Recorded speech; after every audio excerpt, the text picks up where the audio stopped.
the buyer did some ground penetrating radar in the courtyard just to, as part of the environmental study, and discovered that there was an old forgotten cemetery underneath the ground in the courtyard.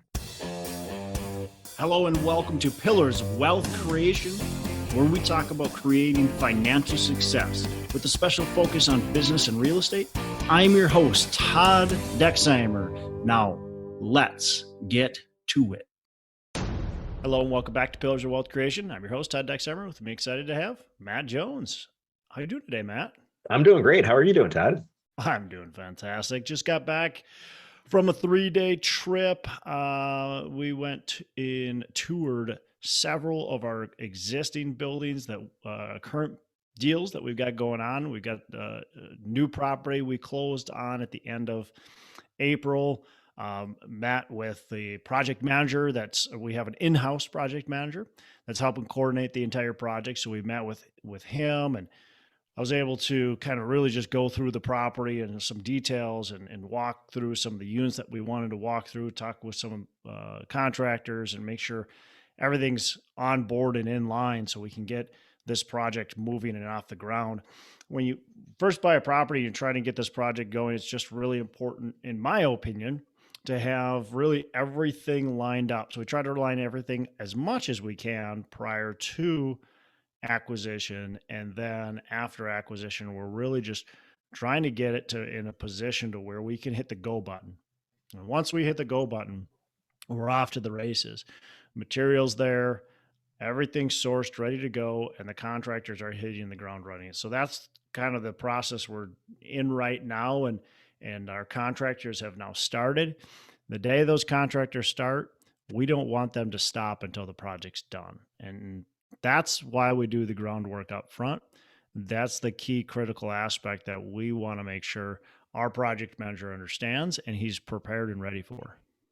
So what's the checklist of items that you have to look at in preparation for the acquisition? Yeah, good question. So understanding and knowing your full scope, right? What are you going to actually be doing? So that's critical. Understanding, knowing your full scope. Then lining up your contractors, right? Do you have the right people in place? Are you just going to use one general contractor that's going to kind of do it all? Or are you going to use a lot of subcontractors? We typically use a decent amount of subcontractors. So we've got a kind of general person that does a lot of the work within the units, but then we've got a roofer. We've got somebody doing the siding. We've got somebody doing the windows. We've got somebody doing the pavement. So there's a lot of other moving parts. We've got somebody doing the flooring, painting, all that kind of stuff. And so we line up, we make sure everybody's lined up for that. We create a schedule for them and expectations, how long it's going to take them to get things done. And then the other thing is you've got to get your materials sourced. So you have to understand what kind of cabinets you're going to use, what kind of flooring you're going to use, what kind of light fixtures, plumbing fixtures, et cetera, are you going to use, and then where are you going to get them from, and how much do you need? And so that's the detailed list that you want. So our project manager, Anthony, is going through these units, and he's completely, he's making sure we have complete, bill of materials, making sure our full scope for every unit, because every unit changes slightly, right? So we need to make sure we have a full bill of materials, we have a full detailed scope, all that kind of stuff. So it becomes easier as you go, but the first time, obviously these first dozen units that we're doing is going to take him the longest.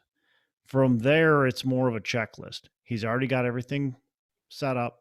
He needs to just delete items as they go or as needed, or add items back into it, whatever. So he's got his whole master source, and then he just goes, okay, these are the things we're doing on this unit.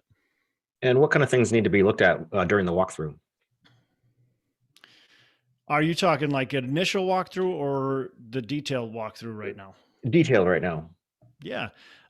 Everything, right? So we're looking at all of the finer details of the project, or Anthony is. And so he's looking at our scope, and he's making sure that we're picking apart everything on the scope. And he's also looking for anything that needs to get done outside of the scope. So maybe there's some mold in a closet. Okay, well, where's that mold coming from? We want to first make sure that we know where the mold's coming from, and we want to put that on the list, right? Maybe there's a big crack in the ceiling, drywall, whatever it is. We're going to want to write that down into our scope. So I think really looking at having your full understanding of the scope, right? We're going to we're going to replace the cabinets. We're going to do new granite countertops. We're going to tile the backsplash, all that. That's pretty simple. We've got a 2-bedroom, 1-bath. It's, 1,150 square feet. Boom. We know exactly the materials we're going to need for that. But then when we go and we walk that unit, we have to really dig into any details that might be outside of our normal scope. Or maybe we go, well, the previous owner replaced all the light fixtures and they're in great condition. We don't need to do those. So we have How, to take those off the list. how are you keeping track of like which units need which items? Like, is it a paper to-do list, or do you have an app or Google Sheets? Yeah, Google Sheets right now. There are some good apps out there that we're looking at, but right now, using Google Sheets, but because it's easy to communicate with everybody, and they don't have to have a different app. Nice. Yeah. So yeah, I mean that was great. We were able to really dive into some details. With Anthony, we looked at a few things that we hadn't looked at before that we're wanting to get done.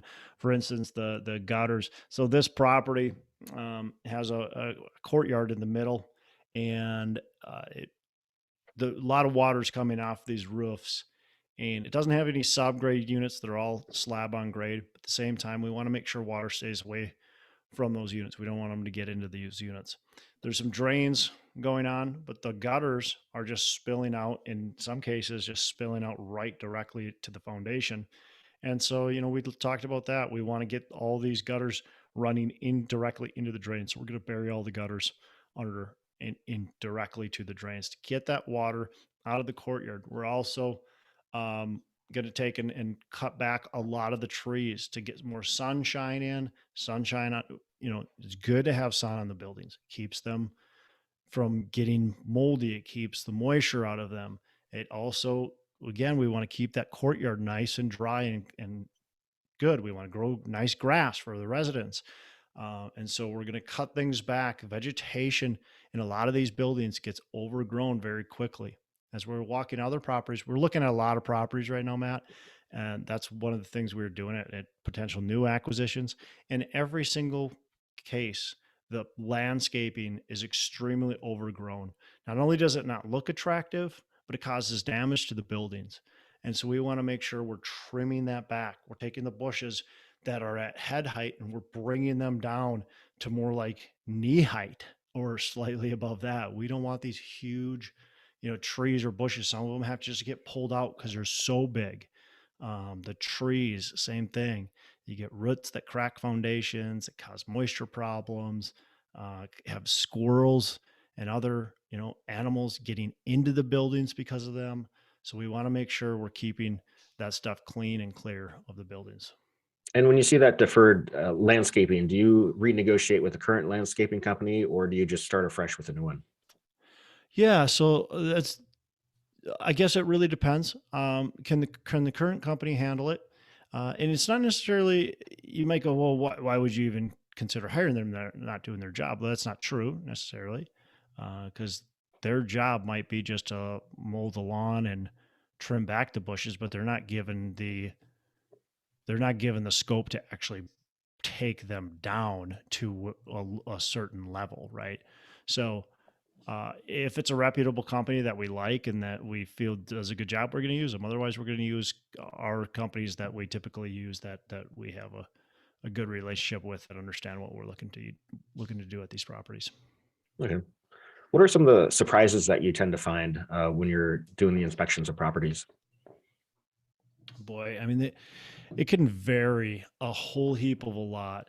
Um, I think some of the bigger things that we find are, man, I mean that varies so much. So that's really a difficult question to answer. But um, I think maybe the conditions not nearly as good as what we were told This, for instance, we looked at a property and it had been completely renovated, uh, top to bottom. At least that was the story, right? The story was it had been completely renovated top to bottom between 2017 and 2000. No, it was 2000. Sorry, 2019 and 2021. Um, and so you walk into that expecting nicely renovated units. You see some pictures and it shows a model unit. It looks great, but then you walk in and you go, they did some renovation, but they also didn't do some renovation. Or, they left the carpet in the bedroom that's stained and nasty and has Kool-Aid marks on it, type of thing. That's really weird. Or, okay, they remodeled the interior units, but for instance, we had one property we looked at yesterday. Looked beautiful on the surface, but as you dug deeper, actually, I'd give you several examples. As you dug deeper on one of the units, there was mold on the corner, a lot of water staining. Huh. Well, what's that from, right? You remodeled the interior, but you've got some moisture issues happening on the exterior somewhere. You remodeled the interior, but you've got decks that are really just falling apart, right? So that was another thing. Overgrown landscaping, same type of thing. They had these porches that um, were in many cases starting to fail. They hadn't addressed some foundation issues from the porches that were sinking and causing the 3 stories of structure on top of it to start to move and adjust. So those are things that big surprises. Another building we looked at again had been fully remodeled. Well, then as we walked into it, we found out that sometimes, but other times they remodeled and left carpet in the living room and they said they had fully remodeled it. Well, that's partial remodel, right? Or the cabinets were left and they didn't replace the cabinets, they just painted them. Again, that's partial remodel. The bathrooms were done, but the showers were nasty, like mold, mismatched tiles, bathtubs that are peeling, that type of thing. And so sometimes what you're told isn't quite what you get, which is the value of getting into these units. And here's one more thing. I've been rambling on for a while, but here's one more thing is there's a big push to do hard earnest money day one with no early look or no look period. We do not do that. We won't do that. And the reason being is because of the things that I've just been telling you. We find these things. And what do you think a seller is going to have you see when you go do your original tour? The Probably the best best units or the units, worst? best ones. The best units, right? They're going to show you the best 3, 4 units, right? I walked a building. Again, this was the one that I said had been fully remodeled, and they only allowed us into 2 units. I asked and talked them into allowing us into a third unit, but that's 3 units out of over 200 units. Do you think I saw the best or the worst? I saw the best. I saw 2 model units and then another unit. They were doing a unit turnover and the new resident was moving in tomorrow. Right. So I saw the best units. That's what you see. So if when you go and throw your $1 million or $500,000 or $200,000 worth of earnest money down and you're having it no contingency whatsoever, you're putting yourself at a big giant risk. We can't renegotiate, can't do anything. We're losing our earnest money. And we can't even walk away if the seller lied to us. And in many cases, they maybe aren't lying to us, but they're not really telling us the truth. And they might not even know the truth. They were told that everything has been remodeled. Very interesting. And I think back a few years ago, there was a apartment complex in Tampa, and the buyer did some ground penetrating radar in the courtyard just to, as part of the environmental study, and discovered that there was an old forgotten cemetery underneath the ground in the courtyard. So then they had to renegotiate and Wow. exhume the bodies and move them and stuff.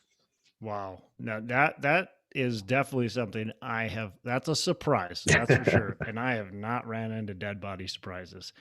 Actually, I shouldn't say that. I ran into some dead bugs, but not like that. Yeah. Yeah, there's all kinds of things you're gonna find, Matt. I think the biggest, obviously, is condition of the property that you get concerned about, and the other thing is the residents themselves, right? You expect that you've got a certain resident profile, and you find out that you weren't quite right. Of course, it's always nice when we find out in a pleasant surprise we've got better residents or we've got less work to do, but usually it's the opposite. We've got more work to do, or we've got worse residents than what we thought. And so that those just seem to be kind of the bigger ones. I looked at a property yesterday. We're doing due diligence on. Still, potentially, we'll go forward with this deal, but we need to look at again at our budget numbers. We need to run some stuff by our lender to figure out if we can actually do this deal. It's got siding that looked from the surface to be in good condition. It was just repainted. It's LP Smart Side. But as I looked closer, it is the LP Smart Side that had a class action lawsuit on it back in the 1980s. And that LP Smart Side is not very smart. And it is not a good product. It actually soaks up water and causes mold to happen behind the walls. And so I figured that out as started walking the property. Luckily, I've had experience with that material before when I was doing remodeling construction in the summers through, when I was a teacher. So luckily, I had experience with that. Had I not, I would never have known. And quite frankly, the people that are walking with me had no clue. And so if those are some important, things to be able to point out and to be able to discover as you're walking properties. You know, And I think it's not just looking at the properties that you can find surprises. It's the financials. If you see a oh, property that has, that's huge too. yeah, Yeah. yeah. For example, if you see the water bill is much higher than maybe some of the surrounding apartment complexes, then like, oh, there might be an underground leak that's going on. Yeah, or like we've discovered in Little Rock, and I mentioned it on the podcast. And if you haven't heard it, go back. I don't know Matt, how many episodes that was, but a couple months ago, probably 3 months ago, 4 months ago. Maybe it's been a little bit. No, it's been probably longer I now. It's think, been more yeah, than six longer. months. Um, but yeah, we found that the seller was fraudulating their books. Look for inconsistencies in the books. And just because you're buying from a quote unquote reputable seller who you think is a reputable seller doesn't mean that's the case. This person would, on the surface, you would assume is a very reputable seller, but that doesn't mean that's the case. And so you want to look for any kind of anomalies that you can as you go. Yeah, so many details to cover in walking the property and looking at the paperwork that it's easy if you just glaze over or take the information that you're getting from the broker or the seller at face value, then you really might get screwed over. Yep. Yeah, we walked a property that looks like it's in a fantastic location on the map, but I didn't know like the part of town it's in is a great part of town. The location appears to be fantastic, but as you actually drive the property and go to that property, the duplexes, there was a bunch, it was surrounded by a bunch of duplexes or all of these kind of just old, outdated, not very well kept duplexes, rundown cars. Just like, great, this is not the neighborhood I thought. Now, again, around it, very close to it, is A minus, B plus type area. But this general area, as you kind of walk around and feel out the neighborhood, it feels more like a B minus, even C Mm. plus type neighborhood. And so that makes a big difference. The property we were looking at is the gem of the neighborhood. So I can't assume that I'm going to attract the best residents if the residents surrounding my property are going to be scaring them all away. Yeah, I mean, you can fix up the property, but it's much harder to fix up the whole neighborhood. Yeah, you can't fix up the neighborhood. So just like in any city, every city has great neighborhoods and not so great neighborhoods, but even within the great neighborhoods, a lot of times we might have a smaller area that's just where you maybe don't want to be. It's not like I wouldn't call this area dangerous, necessarily. It's just more run down and not what you would expect. Mm. Yeah, good to know. Yeah. So yeah, but anyway, so it was a great trip. We try to incorporate as much as we can in there. Of course, you only have so much time, but really, I think it's so valuable to get on site, to be talking with contractors, to be talking with your on-site staff. The other thing we try to really do is make sure we're leading our culture, right?